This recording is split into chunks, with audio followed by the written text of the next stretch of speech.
यहां बहुत से युवा मेरी बात सुन रहे हो, याद रखिएगा, ये मार्कशीट, ये टॉप करना, बड़े पैकेज की नौकरी पाना, इसे प्राप्त करने के बाद दुनिया के इतिहास में एक भी ऐसी मिसाल नहीं मिलती कि जब समाज मार्कशीट, नौकरी और बड़े पैकेज में फंस जाता है, वो लोग कभी राष्ट्र बचाने के लिए बाहर नहीं निकलते।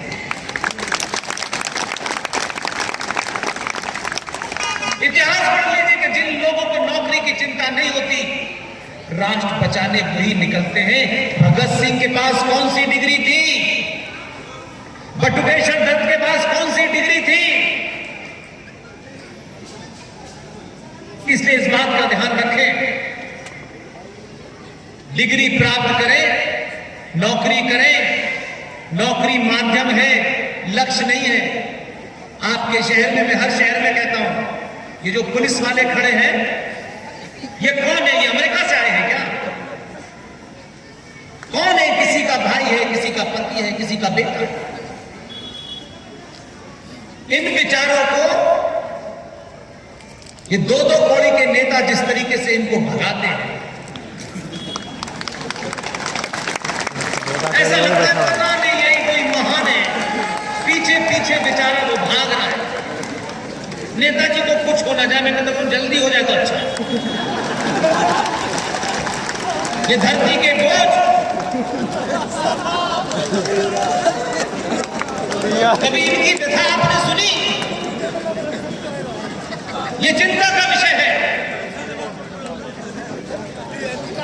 हम अपने योद्धाओं को नहीं जानते।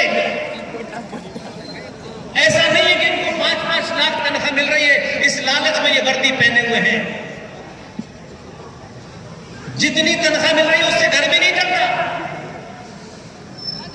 लेकिन सनातनी हिंदू समाज के लिए आखिरी लाइन बची है, आखिरी लाइन है। आप चलते फिरते ठुल्ला कहते हैं उससे, बिना जाने आप कहते हैं कि अरे 2 रुपए में बिक गया होगा, इसलिए रिश्वत लेनी होगी। आपको हकीकत पता नहीं है, इसलिए सब कुछ कहते हैं आप। 2 कौड़ी के नेता को तो सर पे बिठाते हैं, और जो आपके लिए जान देता है, जो आखिरी दीवार की तरह खड़ा हुआ है, उसके घर में आप कभी नहीं जाते हैं। डीएम साहब के यहां सबसे महंगी मिठाई का डिब्बा लेके जाते हैं, क्योंकि नीचे लिफाफा भी होता है कि काउंटर पास कर देना। कभी समाज ने सोचा कि ये जो कांस्टेबल है, जिसे कोई 5 रुपए रिश्वत भी नहीं देता, ये 72 घंटे की ड्यूटी करता है, न इसके लिए होली है न दिवाली है, लेकिन इसकी कीमत में नेताजी कहते हैं आज होली का त्योहार शांति से संपन्न हो गया, जैसे इन्होंने शांति बनाई थी। जिन्होंने बनाई थी, इनसे तो हमारा समाज भी नहीं बात करता। और मैं ईमानदारी से कह रहा हूं, मैं जानता हूं, मैं आप सबको पता है कि मैं कहां पैदा हुआ, यूपी, इसलिए मुझे कोई कंफ्यूजन नहीं है। सनातनी हिंदू समाज के और जिहादी इस्लामिक आतंकियों के बीच में ये आखिरी डिफेंस लाइन है।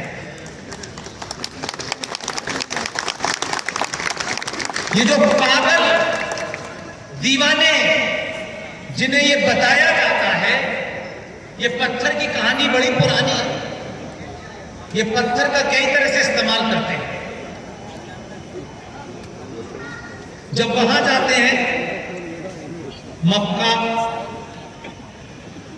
हज करने, वहां पत्थर मारते, तो इनको बताया गया, ऐसा मानते हैं कि जब जाते हैं मक्का में जो काबा है, तो रास्ते में एक छोटा सा पत्थर पड़ा हुआ है, उसे इन्होंने कहा ये शैतान है।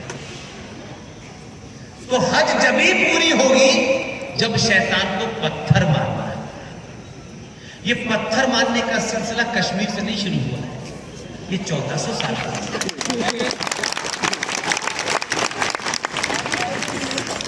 और शैतान को पत्थर मारने के बाद फिर वहां बात करते हैं काबे में जो बैठे, तो ये पत्थर की कहानी आज की नहीं है, बहुत पुरानी है। ये पत्थर जब मारते हैं, जिसे उनके शब्द में काफिर कहा जाता है, तो ये इस काफिर को मारते हैं जो वर्दी में इतने सारे काफिरों को बचाता है। ये ध्यान रखिएगा, ये लाइन जिस दिन हटेगी, ये पत्थर आपके घर पे गिरेगा। इसलिए आप इनको कुछ भी कहें, मैं सबसे विनम्र निवेदन करता हूं, मैं दंगों के शहर अलीगढ़ में और अलीगढ़ के अंदर वो जगह जहां आइडिया ऑफ पाकिस्तान पैदा हुआ था, मैं भी वहीं पैदा हुआ हूं। उस फितरत को किताब से भी जानता हूं, बोलने चालने से भी जानता हूं, और जरूरत से ज्यादा जानता हूं। इसलिए आप मशगूल हैं कि हमारी सरकार है और वहां हमारी सरकार नहीं है। सरकार सरकार होती है, हमारी तुम्हारी नहीं होती। ये आप तय करेंगे कि सरकार आपने बनाई है, तो सरकार को ये बोध कराते रहिए, कुर्सी हमने दी है, वापस ले लेंगे। इनको हो जाए कि आओ भारत माता की जय, जय श्री राम, 4 नारे लगाए, हिंदू भावुक हो गया, सुबह टिकट मिल गई, शाम में पट्टा डाला और शुरू हो गए कि हमें भाईचारा कायम करना है। ये 1400 साल में आपको पहली बार पता चला भाई कौन है और चारा कौन है। अब अगर पता चल गया है तो कम से कम दोबारा तो गलती मत करिए। हाँ, कुछ लोग आजकल भाईचारा बनाने के लिए दर दर मस्जिद मस्जिद जा रहे हैं, भीख मांग रहे हैं, 95 करोड़ सनातनियों की बेइज्जती कर रहे हैं, सफाई दे रहे हैं।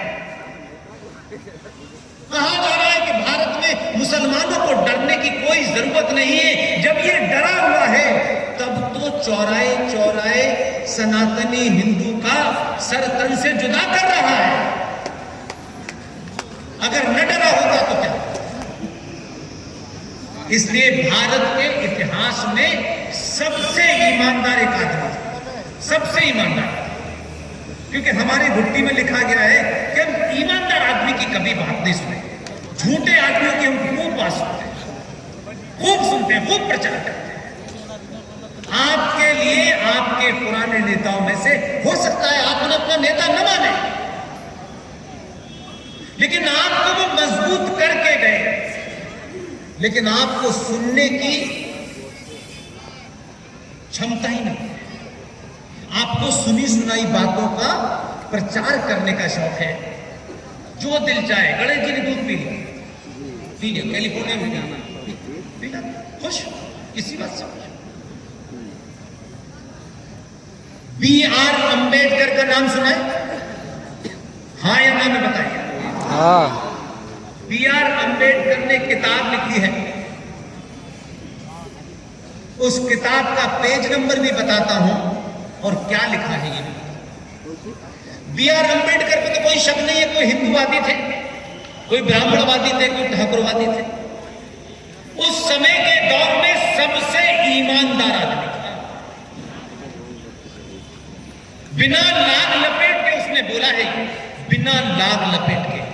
आज के बड़े बड़े हिंदू ठेकेदार जो चौराहे चौराहे मस्जिदों में जा रहे हैं, भाई हमें माफ कर दो, नुपुर से गलती हो गई है, हम तुम्हारे पैर पकड़ते हैं, तुम हमसे ये भी ले लो, ये भी ले लो, ये भी ले लो। अपनी बेटियों की शादी कर करके राष्ट्रवाद जिंदा रखे हुए हैं मुसलमानों से। उन बेईमानों के लिए कह रहा हूं, अंबेडकर का नाम क्या है, उनकी जाति क्या है, मुझे इसमें कोई इंटरेस्ट नहीं है। मुझे इसमें इंटरेस्ट है सनातन को बचाने के लिए जो बातें उन्होंने कही, उसको इस समाज को जानबूझ के नहीं बताया। जैसे आचार्य JB कृपलानी की किताब गायब हुई, ये भी किताब गायब होने के कगार पर थी कि हम पागल आ गए और ढूंढ रहे हैं। इसलिए मैं अपनी तरफ से कुछ नहीं कह रहा हूं, ये अंबेडकर ने कहा। भारत के सारे मुसलमानों को पाकिस्तान भेज देना चाहिए। अभी ताली बजाने का बहुत मौका मिलेगा, सुन लीजिए। पेज नंबर 123, मुसलमान भारत में रहेंगे तो यहां कभी सांप्रदायिक शांति नहीं हो सकती। 125 नंबर पेज। मुसलमान भारत के खिलाफ जिहाद छेड़ सकते हैं, पेज नंबर 297। मुसलमान कभी भी हिंदुओं की सरकार स्वीकार नहीं करेंगे, पेज नंबर 303। मुसलमान शरिया कानून को देश के कानून से ऊपर मानते हैं, पेज नंबर 294। बुर्के की वजह से इसकी आजकल ज्यादा चर्चा। अम्बेडकर का विचार समझो, कितना विजनरी आदमी है। बड़े से बड़े ठेकेदार ने आज भी सरकार, पुलिस, ब्लैक कैट में घूम तो रहे सरकार की मेहरबानी में, तब भी दम नहीं है बोलने का। अम्बेडकर ने कहा बुर्के की वजह से मुसलमानों में यौन विकृति पैदा होती है, यानी सेक्सुअल डिसऑर्डर के शिकार है, पेज नंबर 231।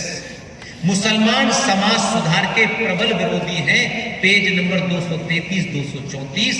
और आखिर में उन्होंने कहा मुसलमान देशभक्त नहीं हो सकता, 332। इस किताब को आप खरीद सकते हैं। हमने इतना बवाल खड़ा जरूर कर दिया है हर मन से चिल्ला चिल्ला करके। हमने कहा कि हो सकता है कि जिसने भी किताब छापी हो, न हमारे पास इतना पैसा है, न हमारे पास वो साधन है, लेकिन इन्हीं मंचों से हमने कहा कि जिसने भी ये रीप्रिंट करेगा कोई, हमें गारंटी है कि लाखों किताब तो वैसे ही बिक जाएगी।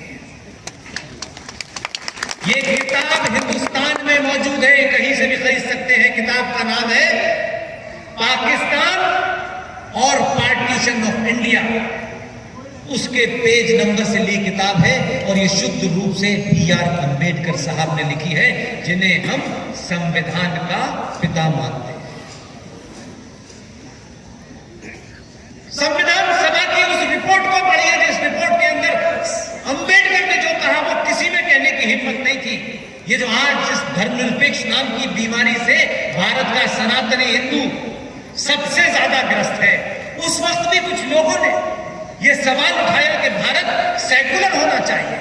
उसमें अयंगर जी भी थे, उसमें नेहरू भी थे, उसमें पटेल भी थे, उसमें अम्बेडकर भी थे, लेकिन मुझे किसी का इतना माकूल जवाब नहीं मिला जितना जबरदस्त जवाब B.R. अम्बेडकर ने कहा कि भारत के संविधान में सेकुलर शब्द की आवश्यकता नहीं है, और तथ्यों में कहा इसलिए ठेका सिर्फ सनातन का कुछ लोगों के पास है, मैं नहीं।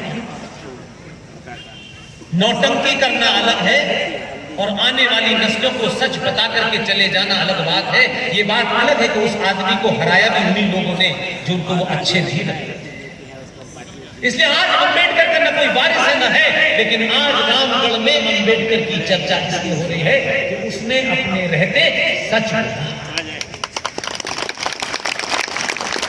इसलिए उस बीमारी से नेता बाहर निकल जाए कि हमारे रहते ही मूर्ति भी लग जाए, नीचे हमारा नाम भी खुद जाए।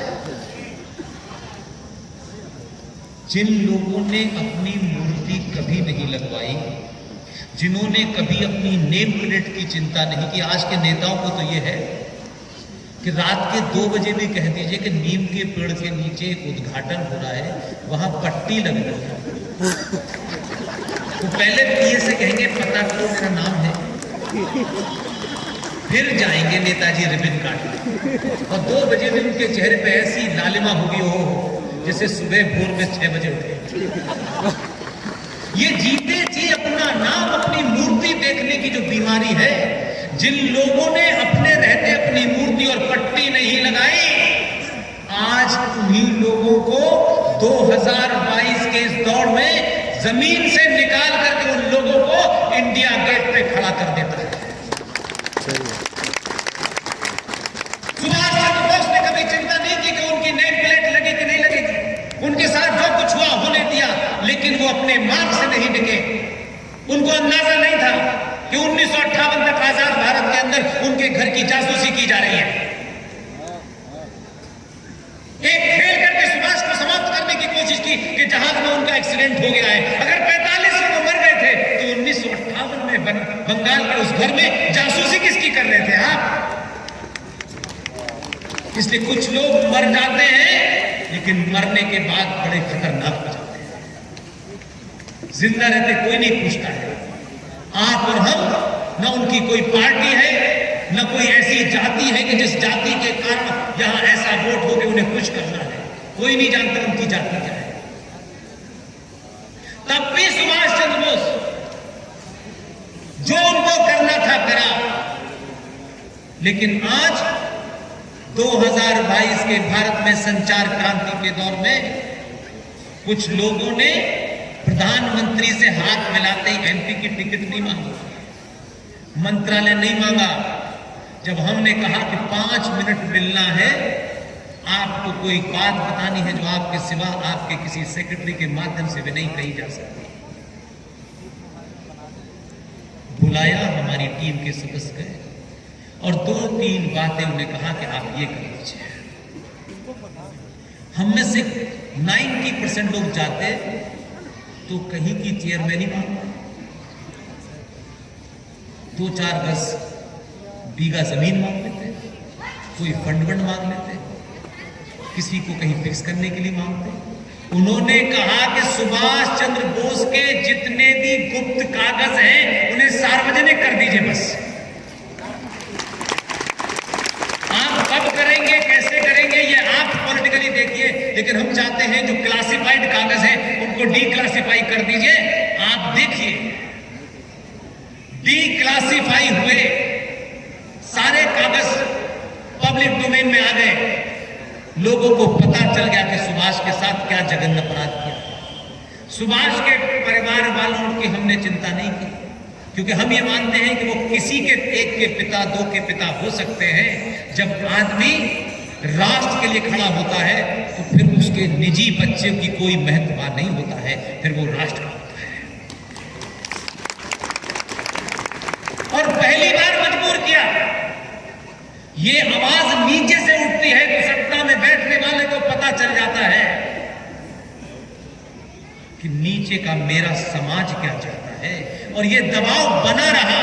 इसी के चलते जब डीक्लासिफाई हुए कागज और जब उनको लगा कि डीक्लासिफाई बनने के बाद देश में एक माहौल बन गया है, तो सत्ता को लगा कि यही टाइम है कि जो बात उनके दिल में थी इसका माहौल कुछ लोगों ने बनाया।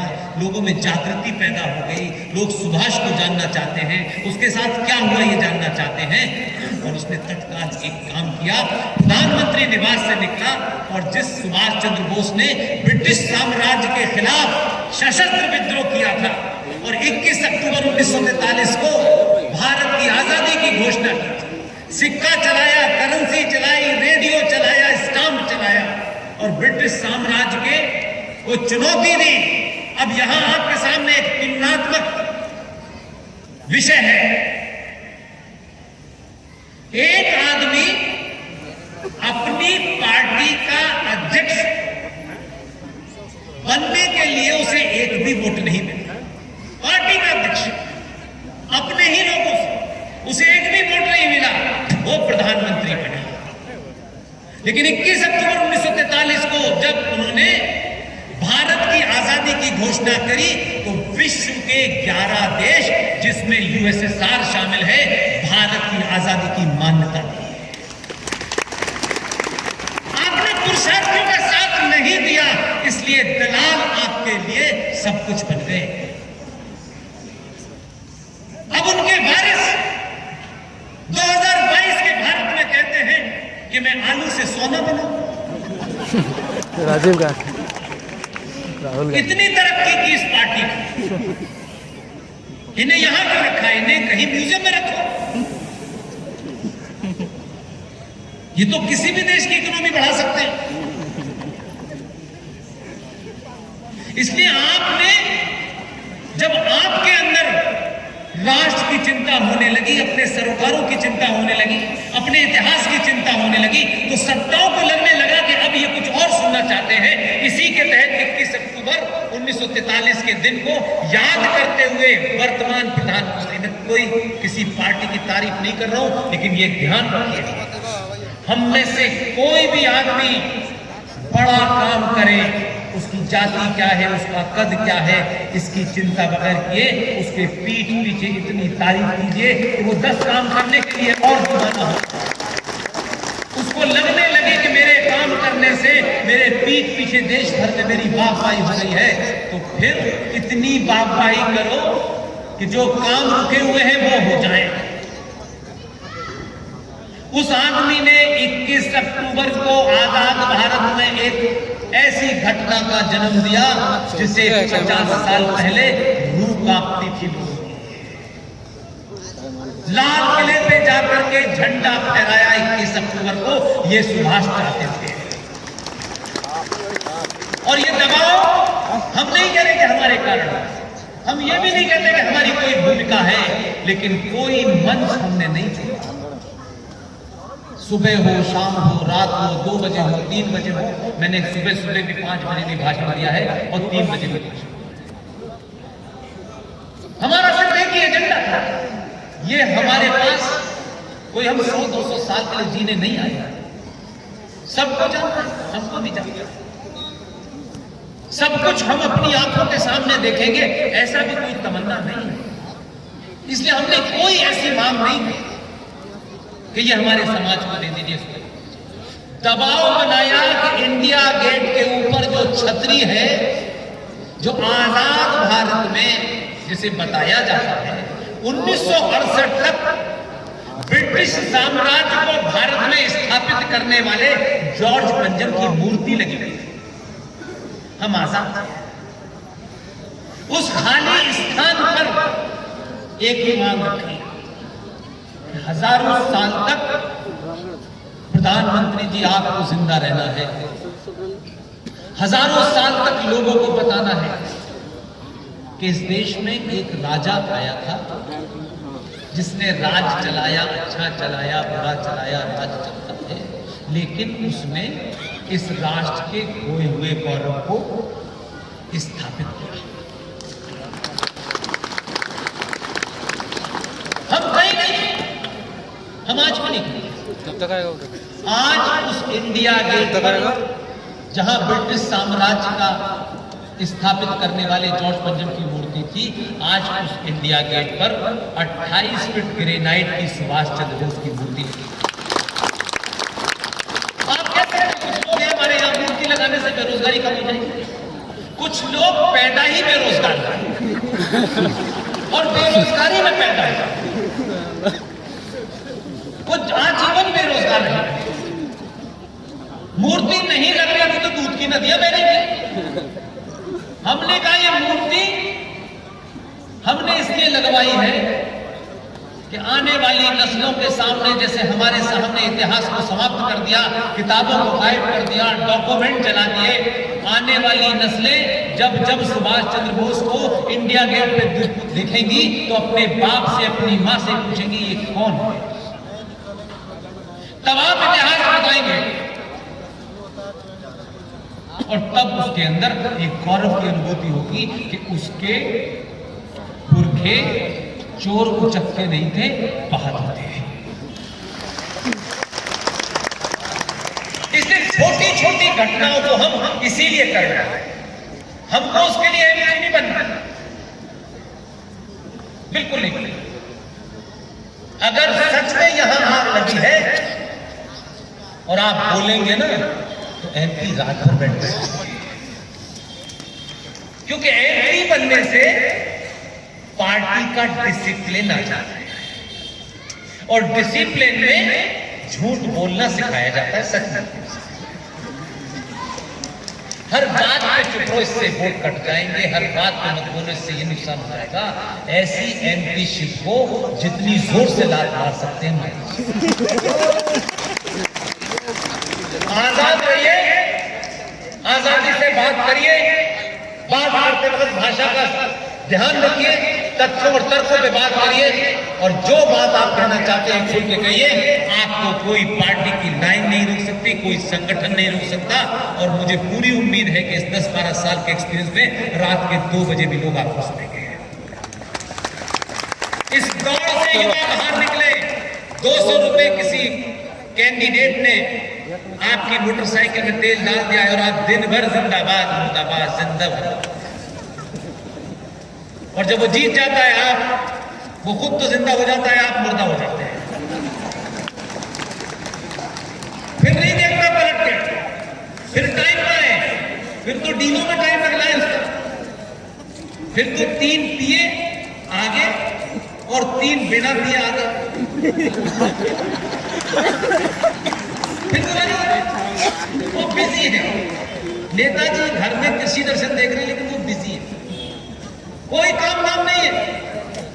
ये मैं किसी के प्रति कोई छोटी बात या कोई हर्ट करने के लिए नहीं कह रहा। सनातनी हिंदू समाज जिस दिन अपनी सामूहिक शक्ति का प्रदर्शन करेगा, सत्ताएं आपकी चौखट पे नाक रगड़ेगी। जय जय श्री राम। आप अपनी शक्ति को पहचानिए।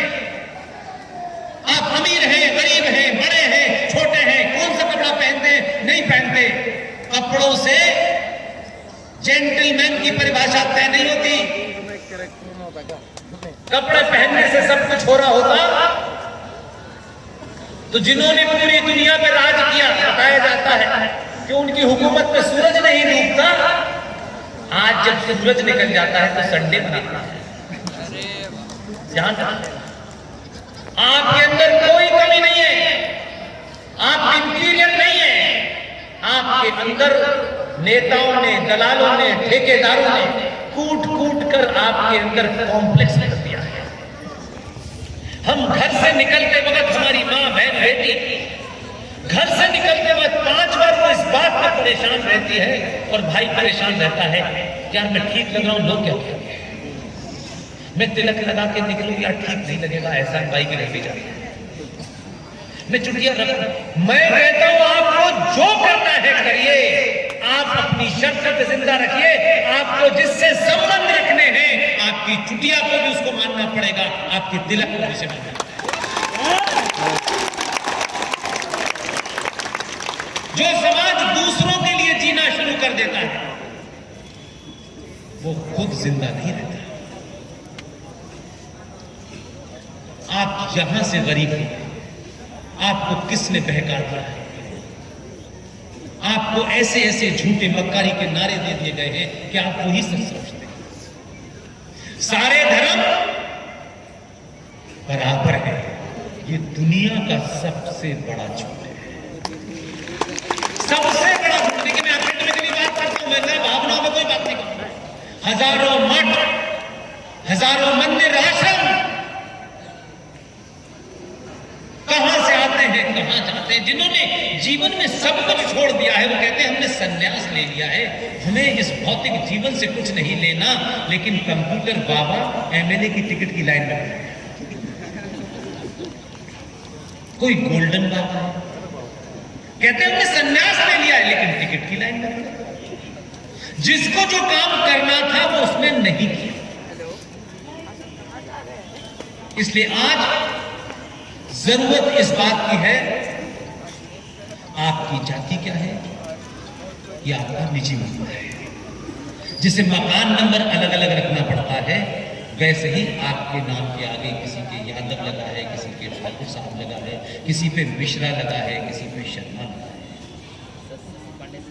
किसी ने ये बात नहीं बताई जिनको बताना चाहिए था, लेकिन वो 4 करोड़ रुपए लेकर के कथा बांचेंगे और कथा में मर्यादा पुरुषोत्तम राम की भावुक कहानी और मां सीता के आंसू और रामचंद्र जी के पैर से निकलने वाले छाले का तो वर्णन ऐसे करते हैं जैसे ये वहीं बैठे थे।